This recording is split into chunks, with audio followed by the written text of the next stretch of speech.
नमस्कार मित्रों। आज मैं आपसे और भी अच्छी बातें करने वाला हूँ और भी महत्वपूर्ण बातें करने वाला हूँ।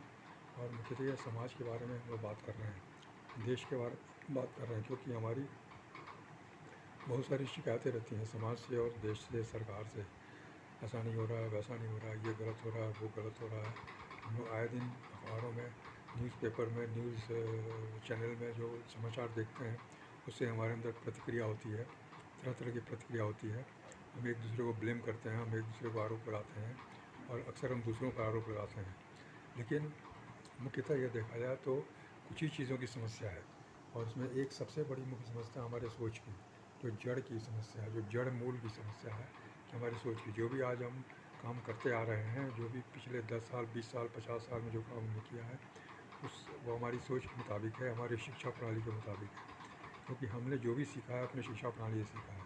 जो नहीं सीखा है वो शिक्षा प्रणाली के नहीं सिखाने के कारण नहीं सीखा है। इसलिए हम शिक्षा प्रणाली के प्रोडक्ट हैं, माहौल के प्रोडक्ट हैं, अपने विचारों के प्रोडक्ट हैं। तो आज जो भी रिज़ल्ट मिल रहा है वो उसका कारण वही है कि हमारा माहौल, हमारी शिक्षा प्रणाली, हमारा माहौल, हमारे विचार उसके जिम्मेदार हैं। उसके लिए हमें उसको बदलना पड़ेगा। अगर हम उसको बदलना चाहते हैं तो हमें शिक्षा प्रणाली बदलना पड़ेगी, प्रशिक्षण प्रणाली बदलनी पड़ेगी, विचार बदलने पड़ेंगे, माहौल बदलने पड़ेंगे, तभी जा कर के ये समस्याएं हल होंगी। आज हम भले ही किसी को आरोप लगाएं, किसी व्यक्ति पर आरोप लगाएं या किसी सिस्टम पर आरोप लगाएं, लेकिन मूल जो दोष है वो हमारी शिक्षा प्रणाली का है, हमारी सोच का है। हमारी सोच कैसे बनी? हमारी शिक्षा प्रणाली से बनी। हमारी शिक्षा प्रणाली क्या थी? अंग्रेज़ों द्वारा बनाई गई शिक्षा प्रणाली थी कि कमाओ खाओ और अच्छी डिग्री लो और अच्छी नौकरी करो, बस। इसके अलावा हमारी कोई सोच नहीं।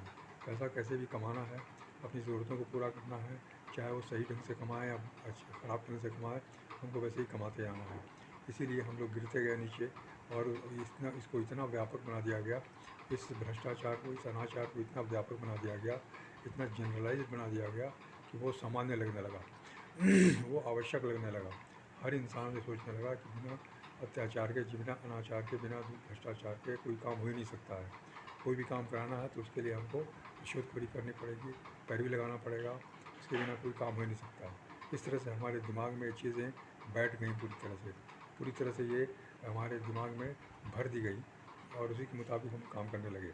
आज से 50 साल पहले भी हम वही सोचते थे और आज भी हम वही सोच रहे हैं। आज भी उस वक्त भी भ्रष्टाचार को हम आवश्यक समझते थे और आज भी भ्रष्टाचार को आवश्यक समझते हैं। हम भ्रष्टाचार को कब समझते हैं? जबकि उसका असर हमारे ऊपर पड़ता है। जब हम उससे अफेक्टेड होते हैं तब हम भ्रष्टाचार की आलोचना करते हैं। अगर हमारा काम चलता रहता है, हमको उससे कोई ज़्यादा हानि नहीं होती है, तो हम उसकी परवाह नहीं करते। हम उसकी प्रशंसा करते हैं, हम उसकी जस्टिफिकेशन देते हैं, हम उसको रैशनलाइज करते हैं। यह हमारा स्वभाव है। इसीलिए हमारी जो शिक्षा प्रणाली है वो गुरुकुल की शिक्षा प्रणाली रही है, पुरानी शिक्षा प्रणाली रही है, जिसमें चरित्र विकास, व्यक्तित्व निर्माण और पैसे की समझ और स्वास्थ्य की समझ, इन तीनों चीज़ों की शिक्षा दी जाती रही है। और वहाँ से लोग जो निकले वो बहुत ही सफल निकले, बहुत ही सफल निकलते थे। गांव में ही रहते थे, लेकिन उस वक्त कम साधनों में भी बहुत अच्छे से काम चल रहा था। आज वो शिक्षा प्रणाली नहीं है, उस शिक्षा प्रणाली को आज लगाने की ज़रूरत है। आज 21वीं शताब्दी में वो शिक्षा प्रणाली नई शिक्षा प्रणाली के रूप में प्रकट हो गई है, उसमें आ गई है। इसमें भी व्यक्तित्व विकास, आर्थिक आज़ादी और उत्तम स्वास्थ्य की शिक्षा दी जा रही है। इसलिए हमें ये शिक्षा प्रणाली को अपनाना पड़ेगा, अपनी सोच को बदलना पड़ेगा, अपने माहौल को बदलना पड़ेगा, तभी जा कर के हमारे रिजल्ट्स अच्छे आएंगे, हम विकास की गति पर आगे जा सकते हैं। आज जैसे कि हमने बताया है कि 20वीं शताब्दी का एज जो है वो प्रोटेक्शन का था, सर्विस का था, जॉब का था, इंडस्ट्रियल एज था। लेकिन आज 21वीं शताब्दी में एक टेक्नोलॉजिकल एज है, स्पेस एज है और रोबोट एज है। इसलिए इसमें विकास और प्रगति बहुत तेज़ी से होनी है, और हमें अब सुरक्षा हमारी समाप्त हो रही है। तो हम सुरक्षित नहीं हैं, लेकिन हम विकसित हो सकते हैं, अपने आप को विकासशील बना सकते हैं, अपने आप को डेवलप बना सकते हैं और बड़ी से बड़ी सफलता ले सकते हैं। आज हमारे पास कोई सीमा नहीं है। पहले एक सीमा थी कि नौकरी करने के सिवा हम कुछ कर नहीं सकते थे, व्यवसाय करना भी हमारे वश में नहीं था, तो बहुत सारे पैसे लगते थे। लेकिन आज ये सब चीज़ें ख़त्म हो गई, सारी बंदिशें ख़त्म हो गई। आज हमारी सीमाएँ बिल्कुल अलग हो गई, व्यवसाय भी बदल रहा है, बिना पैसे का भी व्यवसाय हो रहा है, कैशलेस बिजनेस भी हो रहा है, ऑनलाइन बिजनेस हो रहा है, ऑनलाइन ई कॉमर्स बिजनेस हो रहा है। इस तरह से हम स्मार्ट तरीके से पैसा कमा सकते हैं। और पैसा कमाना ही नहीं है बल्कि पैसे की चिंता से मुक्त होना है। इसके बाद स्वास्थ्य भी हमारा बहुत उत्तम होना चाहिए। स्वास्थ्य के बिना हम नहीं कर सकते। खराब स्वास्थ्य हम कुछ भी सुख या आराम नहीं उठा सकते, क्योंकि सारे सुख और आराम हमारे छिन जाते हैं। इसलिए हमें उत्तम स्वास्थ्य की शिक्षा लेकर के उत्तम स्वास्थ्य पाना है, स्वस्थ तंदुरुस्त रहना है, रोग बीमारियों से मुक्त रहना है, कम से कम रोग बीमारियों के चंगुल में पड़ना है, ताकि हमें दवा डॉक्टर की आवश्यकता न पड़े।